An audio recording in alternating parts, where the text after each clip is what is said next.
अनेकांच्या पोटातील ओठावर येणाऱ्या गुपितांची बिनधास्त मांडणी करणारं बातमीपत्र। राज्यातील असंविधानिक शिंदे फडणवीस पवार सरकारच्या कृपाशीर्वादाने अनेक उद्योग गुजरातकडे जात आहेत। राज्याचे मंत्रालय गुजरातकडे गेल्यास आश्चर्य वाटू नये असा हल्लाबोल शिवसेनेचे नेते युवासेना प्रमुख आदित्य ठाकरे यांनी सरकारवर केला। कोल्हापूर दौऱ्यावर आलेले ठाकरे पत्रकारांशी बोलत होते।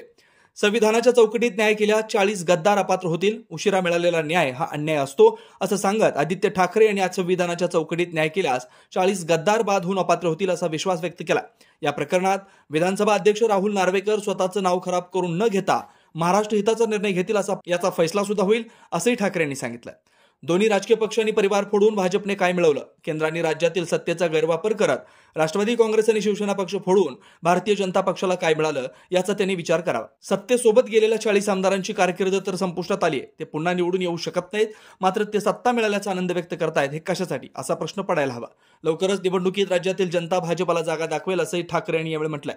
पाहतो की महाराष्ट्रातले जे प्रोजेक्ट आहेत मोठे ते पूर्ण आहेत, मात्र त्याचं उद्घाटन झालेलं नाही। आज व्हायब्रंट गुजरात सुरू झालंय, हे सगळं झाल्यानंतर ते महाराष्ट्रात आपली उद्घाटनाला सुरुवात होणार आहे।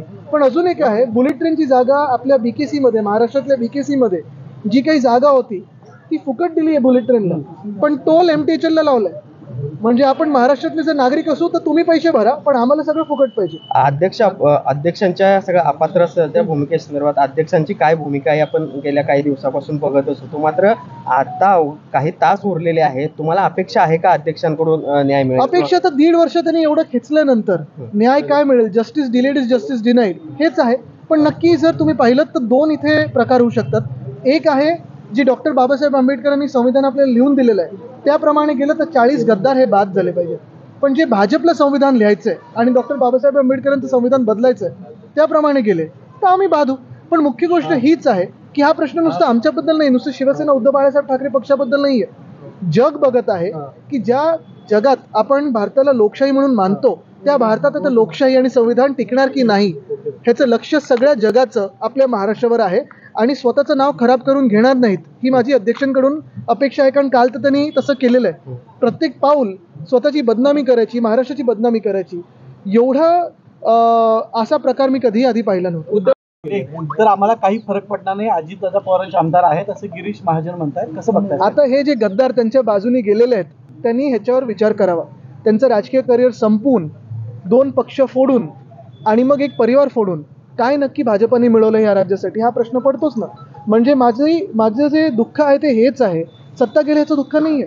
तुम्ही जर सरकार चोरलेलं आहे, पक्ष चोरलेला आहे, पक्ष फोडलेला आहे, हे सगळं करून जर तुम्ही माझ्या महाराष्ट्रातल्या तरुण तरुणींना नोकरी देऊ शकत नाही, रोजगार उपलब्ध करून देऊ शकत नाही, इकडचे सगळे उद्योग Vedanta, Foxconn, Airbus, Tata, medical device park, bulk drug park, मला वाटतं टेस्ला पण आता जाईल, महानंदाचं तिथे जाण्याचा प्रयत्न आहे, आणि मग वर्ल्ड कप फायनल पण जर तुम्ही अहमदाबादला पाठवली, मग इकडचं सरकार तुम्ही काबीज का केलं आणि लोकशाही का मारली हा प्रश्न आहे। आज आपण बघा नोकर भरतीत पण घोटाळा झालाच आहे, तो उघड झालाय तरी भरती सुरू करतात। म्हणजे 200 पैकी काय 214 मार्क मिळालेत कोणातरी, हे आहे सरकार जसं बनवलं तसं हे सगळं चाललंय प्रकार। पण राग ह्याच गोष्टीचा ना की नक्की मग तुम्ही काय मिळवलं? ह्या 40 गद्दारांचे करिअर तर संपवलेत, ते पुन्हा निवडून येऊ शकत नाहीत, बाद तर होणार, पण त्यानंतर आनंद साजरा करायचा की चला हे बाद झाले आता पुढचे बाद करायला निघू। हा राजकीय प्रकार, एवढं घाणेरडं राजकारण कधी मी आयुष्यात पाहिलं नव्हतं, मला वाटतं आपण पण कधी पाहिलं नसाल। शिंदेचं सरकार आल्यानंतर हे भूसंपादनाची ही प्रक्रिया ही पूर्ण होते आहे। नाही, मला वाटतं अजून एक गोष्ट ते करतील की जर हे सरकार टिकलं, जे टिकणार नाही पण टिकलं तर मंत्रालय देखील सुरत किंवा अहमदाबादला हलवतील। खरं तर दिल्लीमध्ये आज महाविकास आघाडीच्या जागा वाटपासंदर्भातली बैठक होते, काय तोडगा निघेल असं वाटतं? तिन्ही पक्ष, आम्ही इंडिया आघाडी जी आहोत ती देशभक्त पक्षांची आघाडी आहोत। देशाला भलत्या वाटेवर नेण्याचे जे मनसुबे आहेत ते तोडण्यासाठी आम्ही एकत्र आलेलो आहोत। आपण पाहत असाल आम्ही संविधान बदलू देणार नाही, लोकशाही मारू देणार नाही, म्हणून आम्ही सगळे अनेक वेगळ्या वेगळ्या राज्यातून वेगळ्या विचाराचे पक्ष देशाची लोकशाही वाचवायला आलेलो आहोत। मला वाटतं आपण पाहताय आम्ही महाविकास आघाडी म्हणून, इंडिया आघाडी म्हणून नक्की या दोन्ही जागा जिंकू। मात्र हातकणंगलेची जागा एक मिनिट लेफ्ट राईट करतो ना मी, तुम्ही अध्यक्ष महोदयांसारखं मला आजपर्यंत तरी आलेले नाहीयेत। जे निष्ठावंत आहेत ते आमच्या सोबत आहेत आणि चांगलं काम करत आहेत। जे निष्ठावंत आहेत आपण पाहताय, आम्ही पुढे घेऊन जाऊ शकेल। हातकणंगलेची जागा ही राजू शेट्टीसाठी शिवसेना सोडणार का? कारण राजू शेट्टी मातोश्रीवर देखील आले। बघा जर तरवर आता आम्ही जाणार नाही, आता आम्ही सगळे एकत्र जे येत आहोत, जे कोणी आपण आपल्यामधून पण येऊ शकतं आणि येऊ शकतं म्हणजे मी तिकिटासाठी नाही बोलत आहे, मतदानासाठी सांगतोय, कारण ही लढाई नुसतं आमची नाही।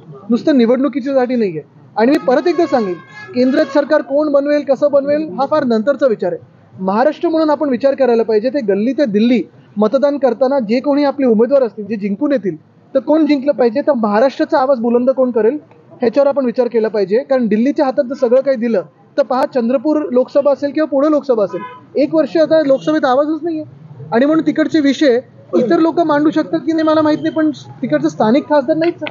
बेधडक निर्भीड बिनधास्त मांडणी करणारा खबऱ्या लाईव्ह.